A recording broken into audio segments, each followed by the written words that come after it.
In 1958, Scotland embarked on a huge construction project, which would be 6 years in the making.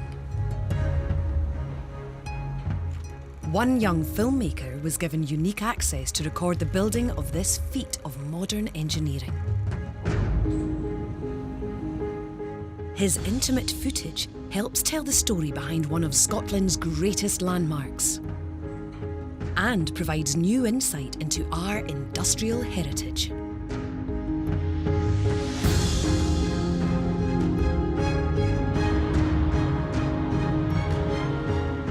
The Forth Road Bridge was to be the longest stretch of suspended roadway anywhere in Europe.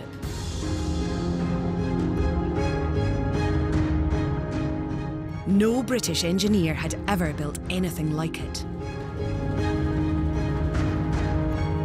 Today, 50 years on, it carries some 24 million vehicles across the Forth every year.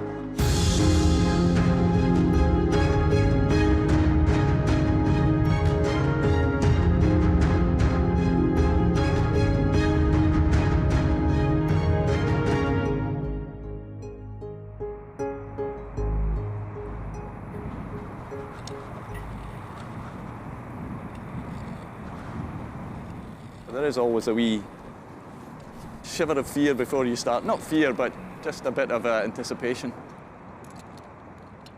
Bridgemaster and Chief Engineer Barry Colford has worked on the Forth Road Bridge for 18 years. I had never really appreciated the size of Forth Road Bridge. And when I got here, I was astounded by the scale of it.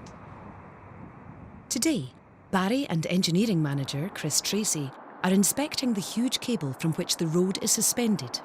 Chris, did you see the paint there? Yeah, the ceiling looks quite good though. Bridges are about connectivity between places, and big bridges capture the public's imagination. The bridge is working very hard. It's not been designed for the level of traffic that it's taking today. It's taking almost 50% more load than it was ever designed for. All the traffic, all the load and the weight of the bridge is suspended in mid-air. It's very simple. It's just like a rope bridge over the Andes, except it's made of steel.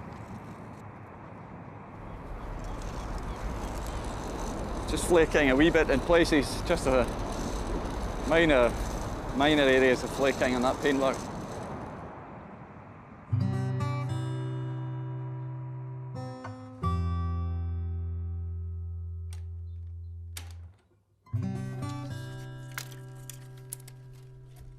I had a cine camera. I was interested in making films. I heard that a big scheme of a new bridge across the Forth was coming up. So I thought, I'll try and record it. In his spare time, amateur filmmaker Jim Hendry decided to document the building of the Forth Road Bridge. I would go down occasionally, probably at the weekend, and see what was happening and just take what was going on at the time. But very soon I met the resident engineer, Jack Hamilton. He was very helpful and took me across the river in his wee boat a few times. Mr. Hamilton must have spoken to the men, because I just went on and they took me to whatever was happening and I filmed it happening. I was given great access. A farm inspector by day, Jim filmed throughout the entire 6 years of the build from 1958 to 1964. None of his film has ever been televised. Until now. Got quite a good head for height, so it didn't worry me too much. I remember I was 30 then, I'm not 88 as I am now.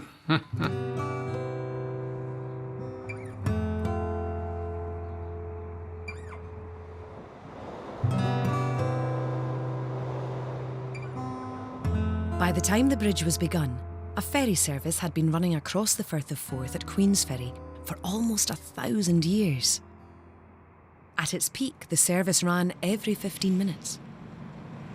4 boats, they run till the end of the service when the bridge opened, and I was on the Robert the Bruce.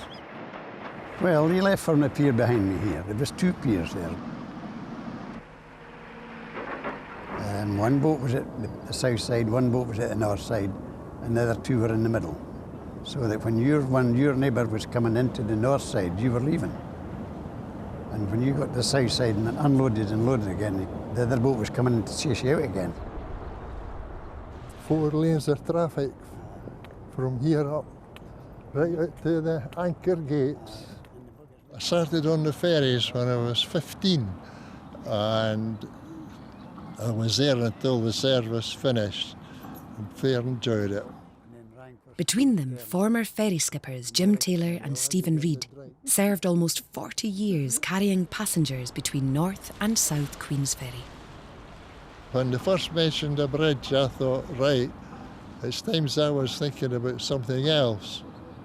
Well, you just accepted there was going to be a bridge there. Everybody kept talking about it, but it seemed to come on very sudden.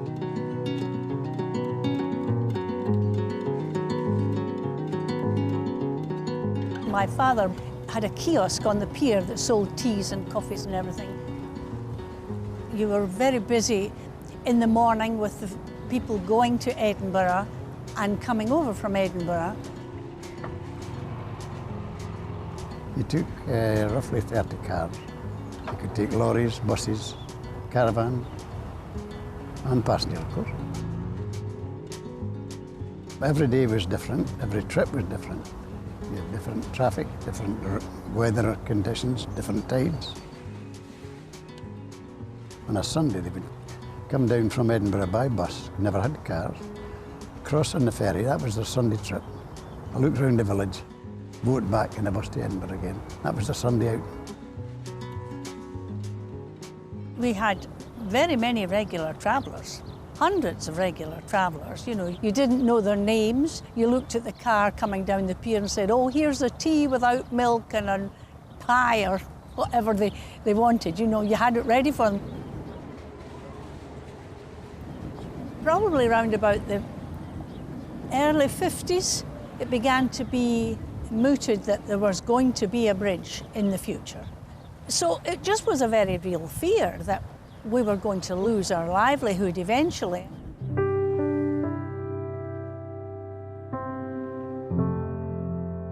The queues for the ferry boats, especially at weekends, used to come right along the front, right along the prom. The traffic was enormous at this side, traffic going south. We were running half the night trying to clear the traffic. They'd been trying for at least 200 years to get a bridge or a tunnel to cross the Forth, because they were aware that this was a main link between the south of Scotland and the Highlands. Going back a bit to the early 50s, you could sit at the pier for 15 minutes and leave with nothing. Nobody had cars. But then all of a sudden everybody had cars, and we just couldn't cope. Cars, for the first time, really became available to working class population. Before that, you had to be rich to own a car. You could see they needed a bridge. It was hopeless. Slow down just now. We had eight out earlier. He's not logged off. Just wondering if he's still out. There are about 70 people here working full time, and 40 odd of these are involved in maintenance. For Bridge Master Barry Colford and his team, keeping the bridge functioning is a huge operation. These are our maintenance painters who are painting all of these sets of hangars, all 700 odd of them, sets of hangars, and we're doing this side, the west side, this year. Since bridge tolls were abolished in 2008, the maintenance programme has been funded by the Scottish Government. The bridge itself, this structure cost about £12 million to build in 1964. To date, £259 million has been spent in the operation and maintenance of the bridge since it was opened. We have staff in the control room working 24/7 because we carry out works overnight. And our maintenance crews are then working on the carriageway, work that they can't do during the day because it would cause too much disruption. But out with overnight working, we're working painting, welding, fabricating bits of steel, repairing, patching. It is a continuous job, and it has been since the bridge was opened.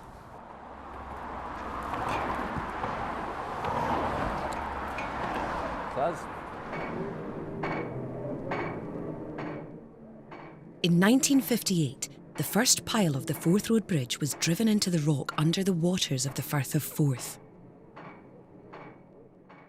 Forth was the largest suspension bridge outside of America, and it was the largest in Europe. At the time, the longest suspension bridge in the world was San Francisco's Golden Gate. Its distinctive design was what the ambitious bridge across the Forth was to be based on. Basically, there are two ropes, and the two ropes are supported at either end just by the towers and the anchorages. And all the load from the deck and the vehicles, every vehicle and every pedestrian and cyclist who crosses it is supported by those two cables via the vertical hanger ropes that take the load from the deck up to the main cables. It must have taken a tremendous leap of faith by the engineers who designed it to be able to say that will work, because the leap from what was built before was quite large. Everything had to be tested and double tested because it was new. You know, for the engineers it was new, for the workmen it was new. Everybody was learning on the job. Wind tunnel tests confirm that slender suspension bridges can be liable in a steady wind to both vertical bending and torsional oscillation. What we do know is that the three big bridges that had been built in the world before then were all built in rather more benign climates than here. The thing they were afraid of was the repetition of the Tacoma Rapids Bridge in America.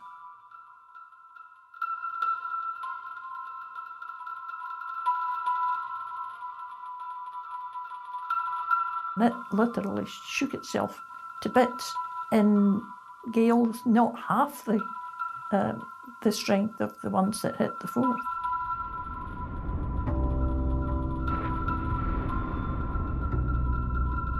Tacoma Narrows Bridge had failed in 1941, and that was a significant shock to the engineering community. The stiffening girder here is there because of Tacoma. The bridge was made a lot stiffer because of the lessons learned at Tacoma.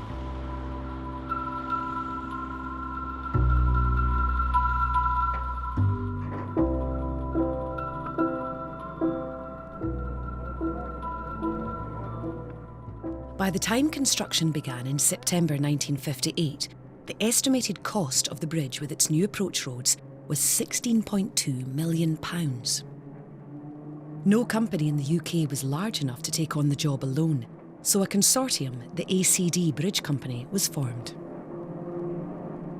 The companies set about assembling a workforce from all over the country. When I was at school and I heard about the bridge, they started to build concrete towers beside us, actually beside my mother's house. And I says, I'm going to get a job on the bridge. And I went down on the Friday when I left school, and they said, start Monday. And that was me. I was so proud. I was a typist, and I just did all sorts of things. I also, I can remember washing the engineer's socks. My first job that I had after leaving college was with Monty and Anderson, who, along with Freeman Fox and Partners, were the consulting engineers for the bridge. And I joined as a student because you had to do summer placements, and I was lucky to get a job on the Forth Bridge. They took over this house, which was right in the site at the bridge, and I worked in the office there. And we had our lunch there every day in life, didn't we? Yep. Corned beef hash, mince pies. They were all young lads, and they used to have these big thick socks that they wore under their boots or their Wellingtons and what have you, and they would say, "Do you think you could wash these through for me?" Wonderful camaraderie between the staff members and whatnot. It was a unique situation with so many of us at the same age group, and working hard but playing hard as well.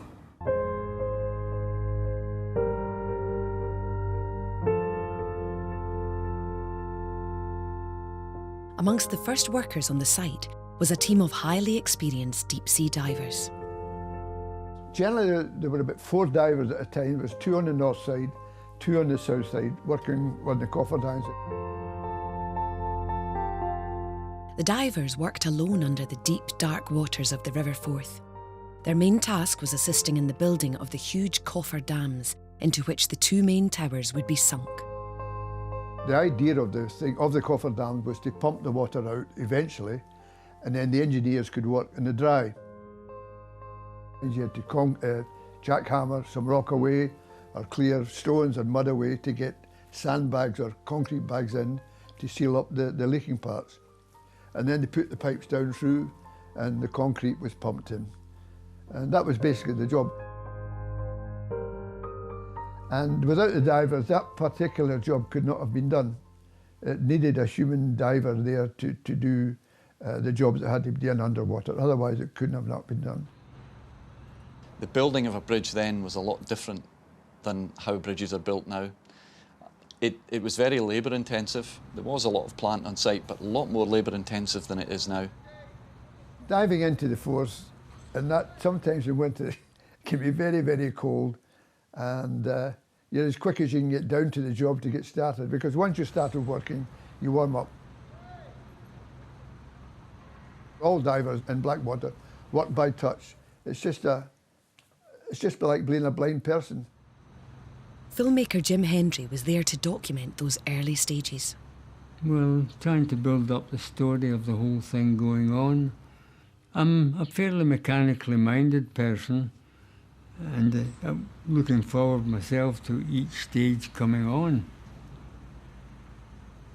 After the divers had got to a firm base, the concrete was poured until it came above sea level, and then the early boxes of the main tower started to arrive.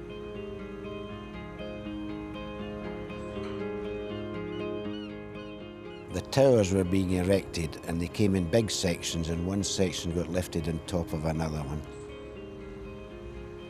And there came the day when the last section was lifted up. The biggest moment was when they got the towers built. When they got the towers built, the tower started to sway, and it was swaying, I think it was 6 feet either way. The Americans actually thought it was going to collapse, the main towers. I remember being up there, and you got the impression that you were still, but when you looked at the railway bridge, it was going up and down. So it was the ultimate feeling of seasickness, and we had to put cables and a shock absorber system to damp out the sway of the towers until the cables were put on top. Working at height presented challenges for the workers, but it was the weather that was their worst enemy.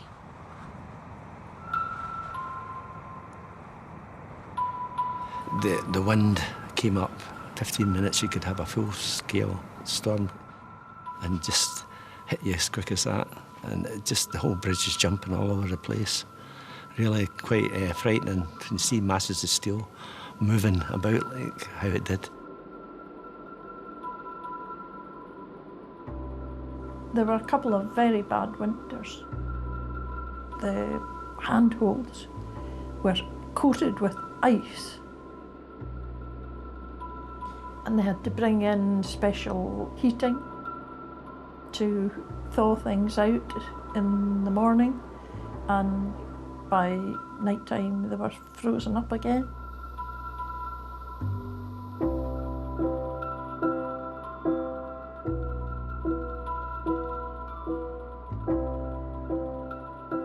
it was cold. I mean, there weren't what you call thermal underwear at that time, and people wore ski trousers or an old pair of pyjama trousers or something like that underneath, because it was cold. And the draft would come right up your legs, you know, you had to put something around your ankles, that type of thing.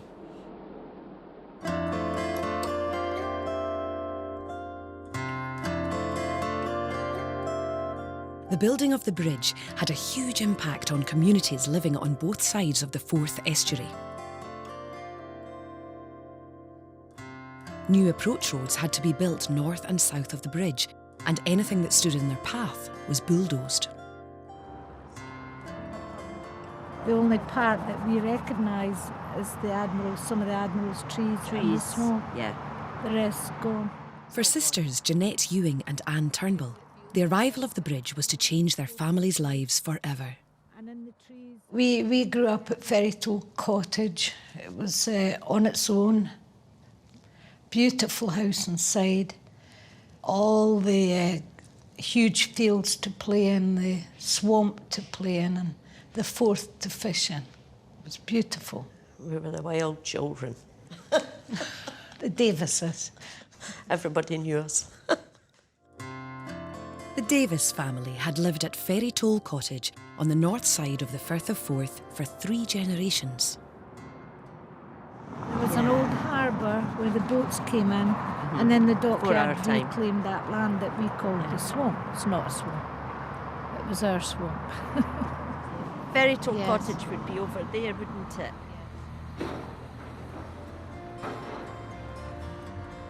They got a letter from the government,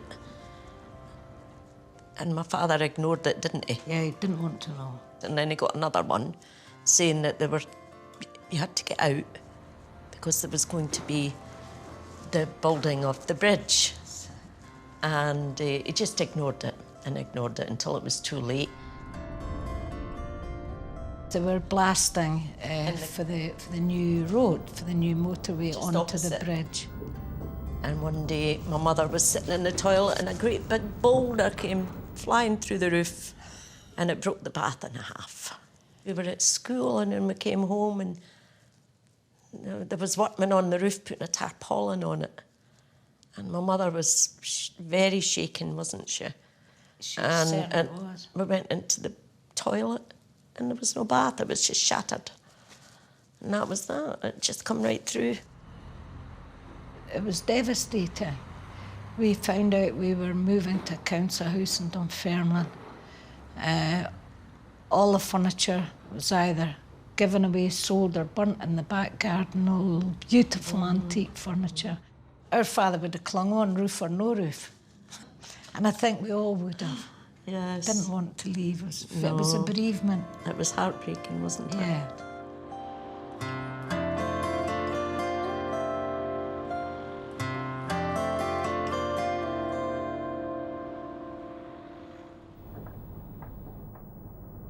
To give the bridge workers access to the newly assembled steel towers, wire mesh catwalks were installed high above the water.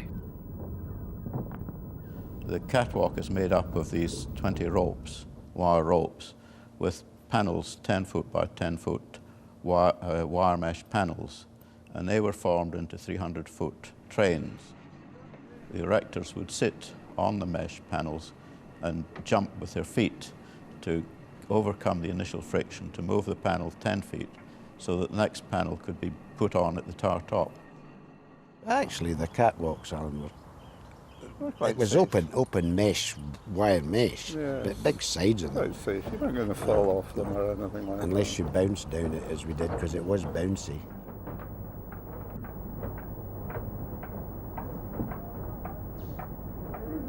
You just walked right up the middle of the mesh. You had wire either side of you. There was wire either side. You used to just walk up. I'd rather walk it as take the boat because I used to get seasick. As the temporary walkways neared completion, everybody wanted to be first to walk across the Firth. One man was officially acknowledged as the first to cross on foot. Jimmy Lafferty, the steel erecting foreman, he actually got a medal for walking right across the edge, from one end to the other. Jim Hendry made sure he was there to film the moment. I just followed them out, just in the middle of the bridge, and I did ask him to look over the edge, and I'm cutting a shot then of a ship passing. I would lean on one of the wire ropes and steady the camera that way, because a film camera that's jumping about, you can't look at it. Steel foreman Jimmy Laverty was undoubtedly the first to cross the completed catwalks. But two young engineers, determined to be first over the river, had in fact made it across before the walkways were finished. They had not quite finished the mesh. We weren't going to be stuck, were we? No.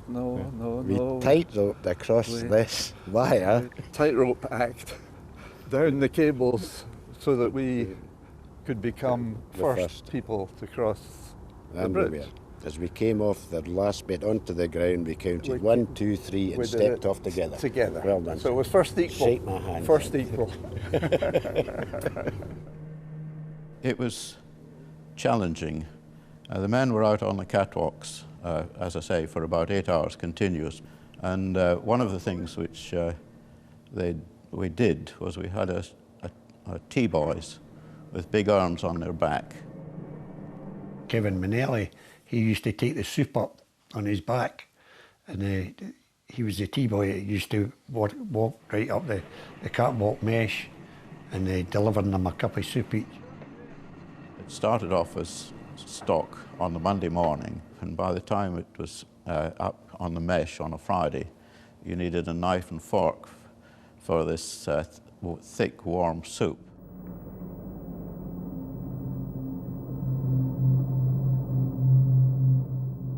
Health and safety was, I wouldn't say it was non-existent, but it wasn't anything like to a standard that it is today.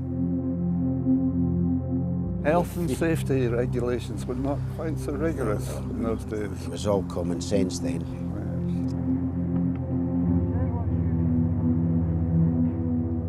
People say that they needed nerves of steel, but I think possibly that they didn't have nerves, that they just were at home in that kind of environment. Safety was nil. Safety was nil compared to nowadays. My philosophy was that to go wherever the erectors went. If it was safe enough for me to go, it was safe enough for the erectors.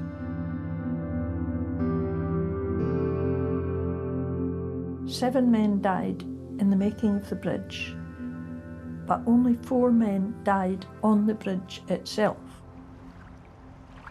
The first one was Kevin Manelli, and he was actually coming out the cabin when the winch, the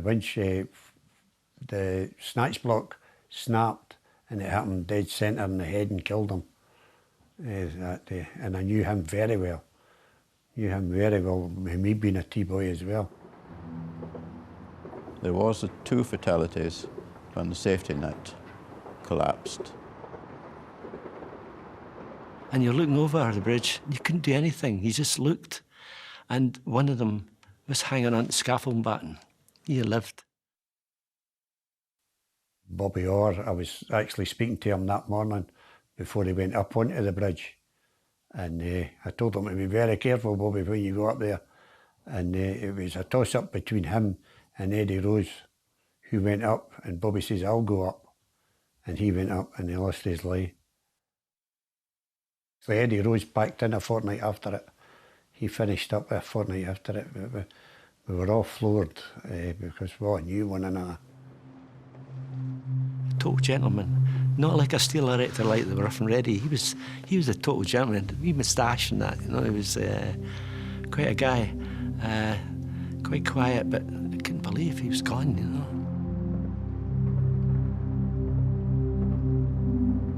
And Ted Davis, I knew him as well. They never ever found Ted.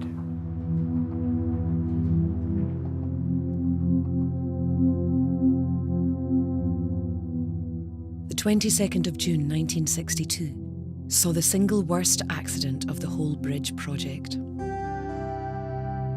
The Masterton Viaduct, a large section of one of the approach roads, collapsed, trapping 4 men beneath it. Only one survived. Naturally, whenever there's a very serious accident, all work stops and men are sent home.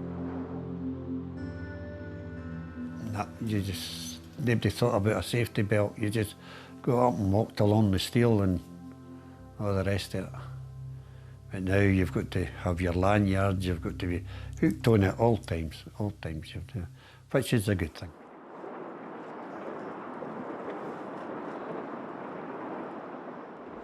Go ahead, 199 over. 2 bridge personnel accessing the top chord and the southwest main span. Top chord, southwest main. The function that me and George serve is to come out here, look at all the different elements on the structure itself. We're looking for any defects that might be there so that we can then go in, record them, pass them on to the appropriate maintenance supervisor who can then arrange for repairs to be done. Bridge inspectors Tracy Liebisch and George Elliott spend their days examining every bolt and beam on the bridge. Today we're going down onto the top chord and basically just make sure everything's all right. It's 50 years old now, so we're basically constantly got to keep monitoring it, checking it. It's very important indeed. The enormous increase in the volume of traffic over the years has caused significant problems for the bridge's ageing components. Tracy's now carrying out inspection of the bolt clusters just to see if there's any broken, sheared, anything related to a defect. I mean, she's a grand old lady. I personally feel she's quite a historic monument and Scotland should be proud of having a bridge like this. So I think she's done no bad in her 50 years. So yeah, I'm really proud to work on a structure like this that's known worldwide. The Harvey, the primary beams, bottom laterals, wind posts, rainwater downpipes, etc., etc. So have the opportunity to look and see from different angles.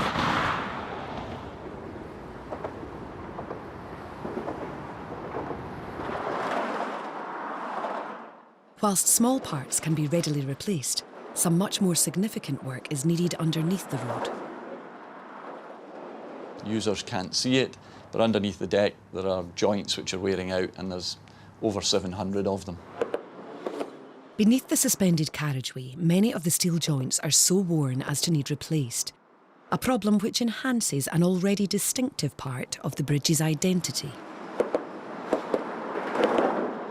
All our users are aware of the thump every 18 metres as their vehicle goes across. It's a difficult one to solve. It costs a lot of money to replace these joints, and we'd have to close the carriageway to do it. It is a significant job. In 2009, it was concluded that this and other essential work could not be done without huge disruption to bridge users. Not long afterwards, the decision was made to build a new bridge across the Forth. Currently under construction, the Queensferry crossing is due to open in 2016, leaving the future uncertain for the Forth Road Bridge. The government have determined that this bridge, the existing Forth Road Bridge, will become a public transport corridor, and the new bridge will take all general traffic, all motorway traffic. So instead of 70,000 vehicles crossing the bridge, there'll be a couple of hundred.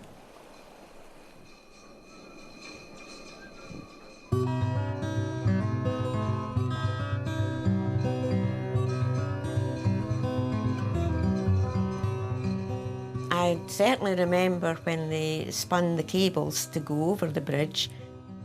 It was 24 hours a day, and it was a big wheel, and it went back and forward and back and forward, and it was like a humming noise. On the 17th of November 1961, the men began the most difficult part of the bridge's construction, the task of creating the main suspension cable, using a method known as cable spinning. The system of spinning the cables was a fantastic one, and that was something that had never been done in this country before.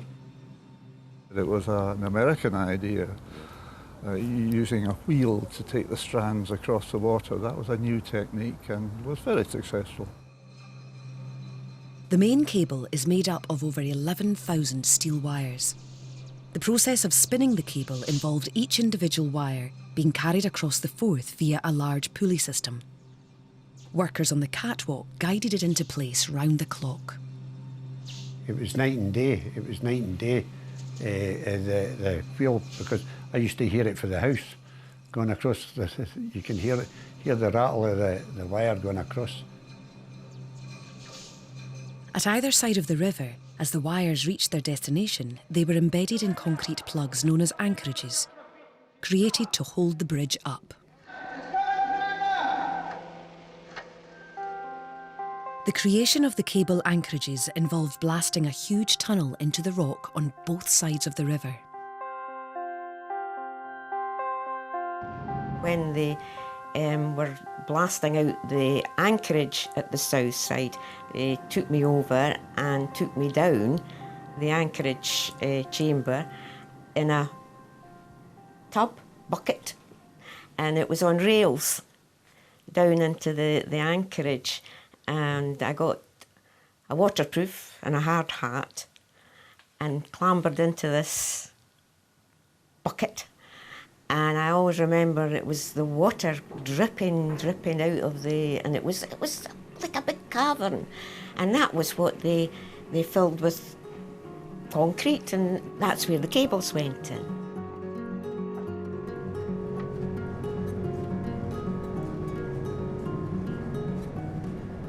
Really serious end, the business end of the bridge. This is the place where the bridge is held up. This anchorage extends into a rock tunnel down at the bottom here, and that rock tunnel extends for about 60 to 70 metres down into the rock. Each of these strands here is taking about 350 tonnes of load.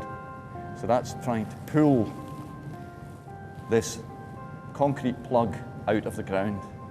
And the concrete plug is only held in place by friction, and that's what's holding the bridge up.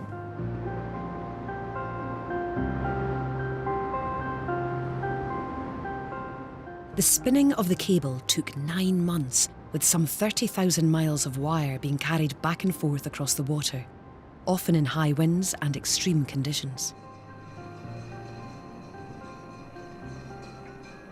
During cable spinning, we lost 33% of our time. And this was because the winds could blow these cables going back and forward across the river and hung 3,300 feet. Just looking through my diary, I discovered the notes of February 1962, and it talks of exceptionally strong gales, 123 miles per hour recorded in Lanarkshire during Sunday night and Monday morning, caused heavy damage to the cables which were being spun. The cable from the north tower to the north side tower, the temporary restraints and ropes around it burst with the wind, and it started to splay apart. And these wires were thrashing around and got entangled like a girl's pigtail. And the next day, when the wind stopped and we got back on the bridge, there was telephones embedded inside this and equipment. It took weeks to get all this stuff back out, untangled from the cable. And the men paced out on the catwalks to untangle these, and so we lost 4 weeks due to that storm.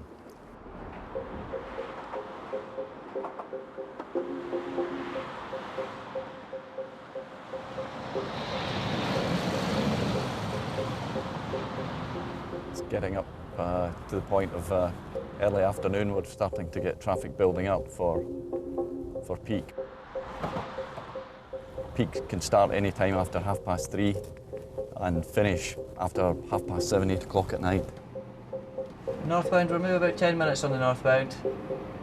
Not much more than that. Let me just check the southbound for you.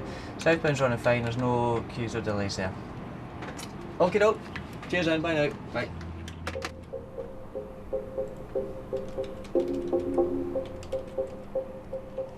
In 2004, it became clear that the once state-of-the-art suspension cables were no longer able to cope with the average 2 million vehicles the bridge carries every month. We've found corrosion within the main cables themselves. So we've carried out rehabilitation work. We have installed dehumidification, which involves blowing dry air very gently through the cable. And the idea is corrosion is caused by two agents, moisture and oxygen. If we can get rid of one of them, we can get rid of corrosion. We don't know what happens to wires that are already cracked. Will they break in future? What we have done is we've slowed down any rate of deterioration. This is the dehumidification chamber we're passing just now. This provides the dry air for pumping into the main cable to keep it dry and keep moisture out to prevent further corrosion, and that further corrosion is the thing that would reduce the strength of the cable, so we're trying to avoid that. When we reported that we couldn't give an unconditional guarantee about the future strength of the main cable in Forth Road Bridge, the government, I think quite rightly, decided to go ahead with the planning of the new crossing. By 1963, with the towers and cable in place, the suspended road deck began to emerge. When we started on deck erection, that was building the mechanoset, and we built it from the towers out the way. The steel erectors had the biggest job bolting it all together. It was big plates, the box girders, splice plates we call them.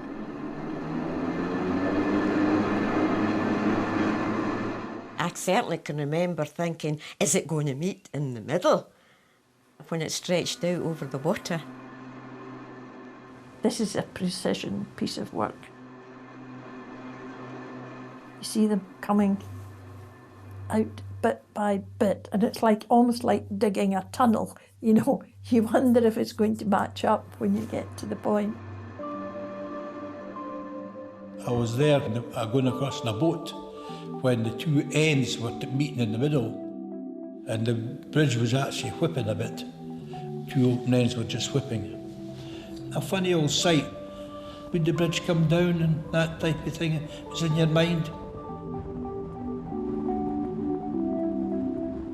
On the 20th of December 1963, the north and south sections of the bridge were joined in the middle, forming the basis of the fourth longest suspended span of steel roadway in the world. And helicopter came in and men were standing watching the two ends coming together. That was quite a day.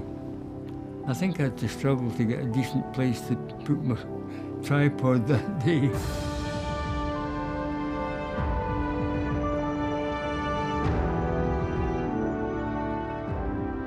They had flags on either end, and they hoisted it in.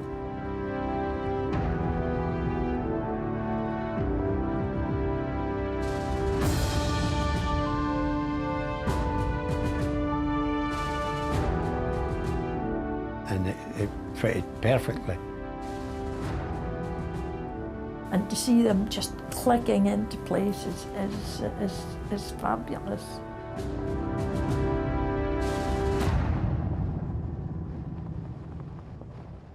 Then it was VAT 69 for South Queensferry issued everybody on the bridge with a miniature of whisky, and we were all rejoicing when that happened.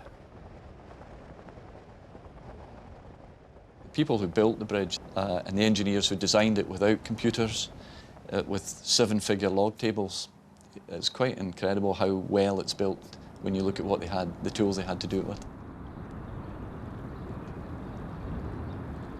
I can't help but start to look at it after a while a bit like a long line of washing, you know, because you've got all these lines hanging down, and the more I learn about the engineering of the bridge and having been back and forth across it, it's the sense that it's actually quite a precarious structure. It actually gets more delicate as I look at it rather than less. So you've got this amazing tension between sort of really tough engineering but stretched over this huge space. Most images you see of the Forth Road Bridge are probably photography. Right from its very start, it has been photographed massively, but it doesn't naturally lend itself to drawing or painting as such. There are people that say, well, the road bridge is just a viewing platform for the rail bridge, but I think of them a bit like salt and pepper, you know? They can't have one without the other. It's like an arena. It's like an empty stage set. You just have to stand here and then stuff happens, you know? You have entrances and exits like in a theatre. And if you think about it as an artist, you're the still point and everything else is moving around you.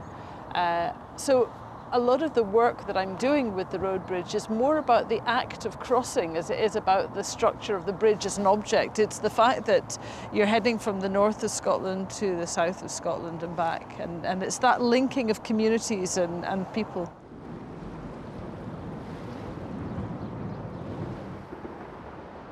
Building the bridge, you know, absolutely transformed the country, and it transformed trade. When you think of the volume of traffic that goes across that bridge, and did from the very beginning, you know, people must have been just desperate to get this bridge open.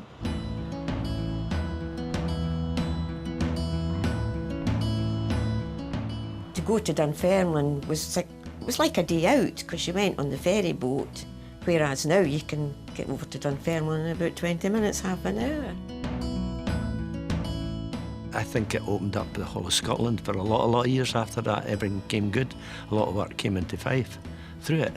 Because before it was just a peninsula in Fife. There was nothing there. And it opened up a lot of industry.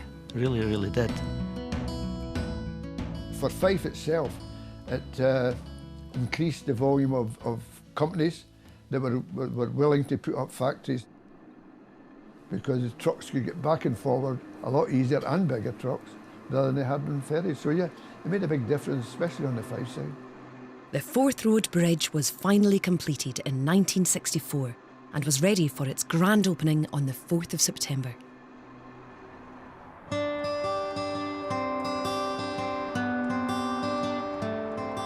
People came from all over the country. They came from Aberdeen, the islands, on that opening day, just so that they could say that they'd been there on the opening day.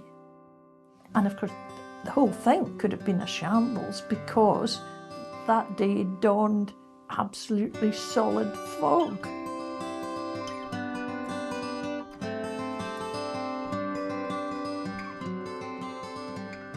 We were notified there would be 2 Navy ships out on the river.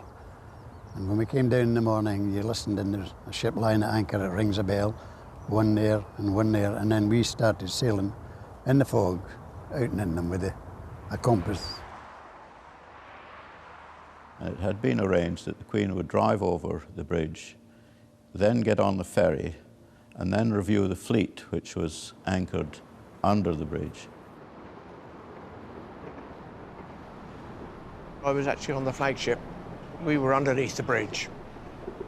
Stern, the quarterdeck of the ship, was right underneath the road. Not that we could see it, because it was in fog. We had a Royal Marine band playing on the quarterdeck, which I believe could be heard from the bridge, but we couldn't see a thing. So whilst Her Majesty went up on ferry and reviewed the fleet, we never saw her and she never saw us.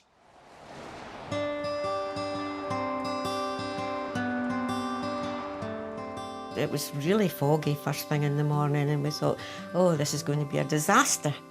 They had lots of tiered seats up on the plaza, And they had, I think they invited, they had kids there from each school, flag waving. There's the fourth road bridge, which replaces Queen Margaret's Ferry. May this bridge bring prosperity and convenience to a great many people in the years ahead.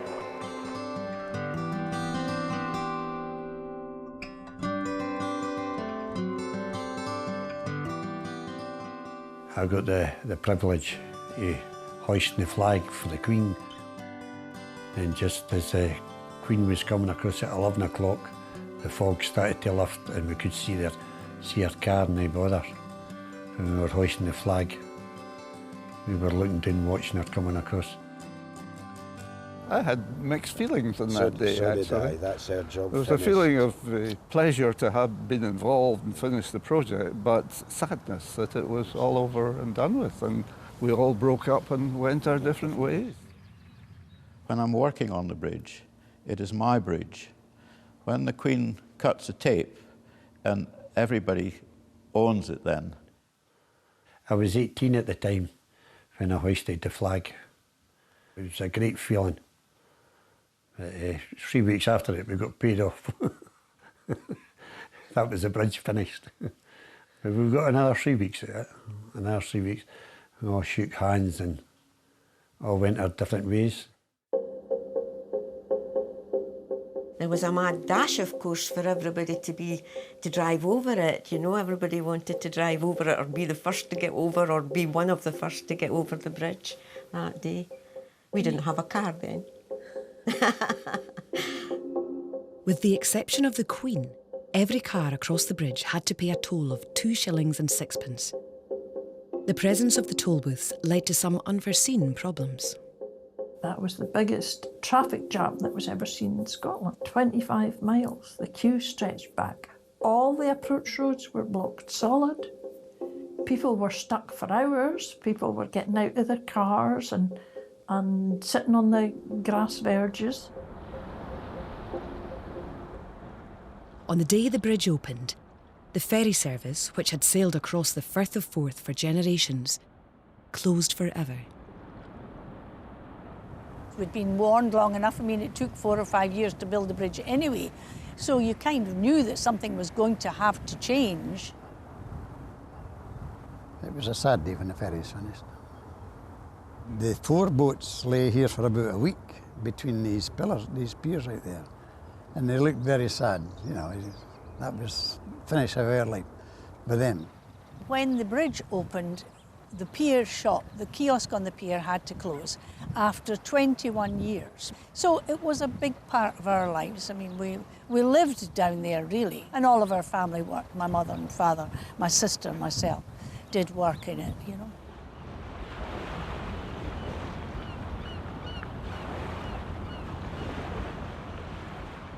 The Mary Queen of Scots, carrying the Queen, was officially the last passage across the Forth. Unofficially, Captain Stephen Reid continued to sail the Robert the Bruce all day, until the last of the queues had dwindled. Later that day, he and the other ferry skippers began collecting tolls on the bridge. Well, I finished about 6 o'clock, and I was on the bridge about 6:30. I came into the village to get changed and that, and there was a young lad with a motorbike, and I said, "Have you been across Charlie Dewey? Have you been across the bridge, the new bridge, Charlie?" And he says, "No." And I says, "Well, hold on, you're going with me in a minute." And he took me across. And that was the first time we were across there.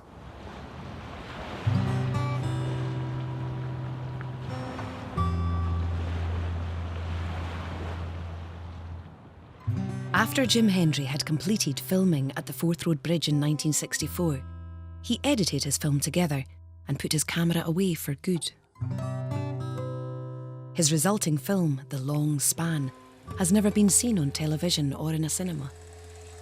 Until now. Today, bridge workers past and present have been invited to a screening of the original silent film.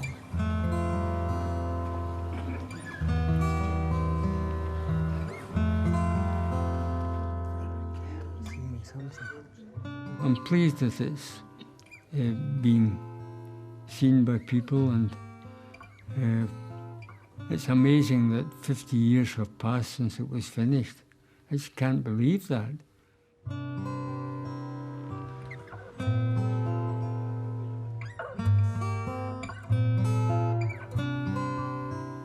A lot of the diving jobs you did were just day-to-day diving work, but at the end of the day in the Forth Road Bridge it was something very important.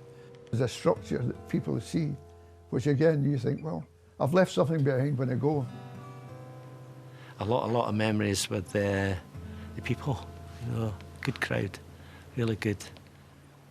And I often walk over it and I often look up and say, how did I walk up and down that, you know? Well, it's a masterpiece. That road bridge it's marvellous. It's marvellous how it's standing up to even the wind. The last big gales, it was over 100 miles an hour, and it stood up to it. I'm fair proud of it, fair proud of that bridge. Pride. Look at it. It's just mathematics in action, isn't it? There's nothing on that bridge that isn't there for a reason. There's no ornamentation on it. Everything works on that bridge. You look at it, it was 3.5 years of my life, and I can drive over it in about 1.5 minutes. But it's satisfaction. I can see something as an end product to my civil engineering career. If you want to see an example of Scottish steelmaking at its best, you don't have to look further than the Forth Road Bridge.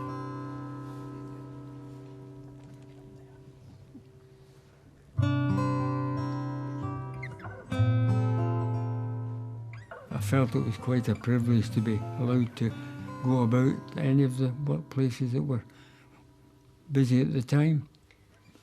And as I learned more about it, I was able to look forward to stages that were about to come and be ready to film them.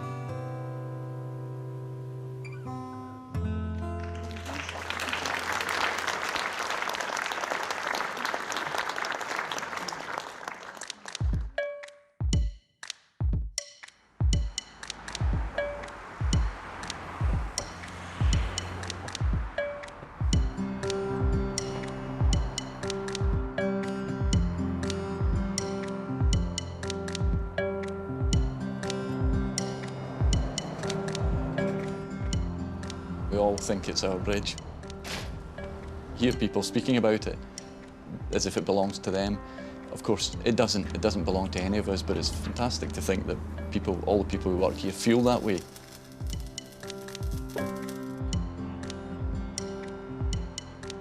I think it will be carrying traffic for a long time. I'm hopeful that in 50 years' time this bridge will still be here and carrying traffic and serving the communities both in the north and south.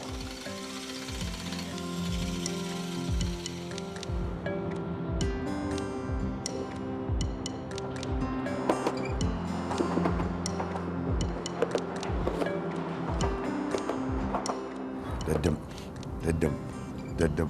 Ka-dunk, ka-dunk, ka-dunk. Thump, thump. Ba-dum, ba-dum, ba-dum. Ba-bang. Clunk, clunk. Ba-bum, ba-bum, ba-bum, ba-bum, ba-bum. Ka-bum-bum-bum-bum-bum-bum. Da-ding, da-ding, da-ding. Blum, blum, blum, da-da, da-da, da-da. Yeah.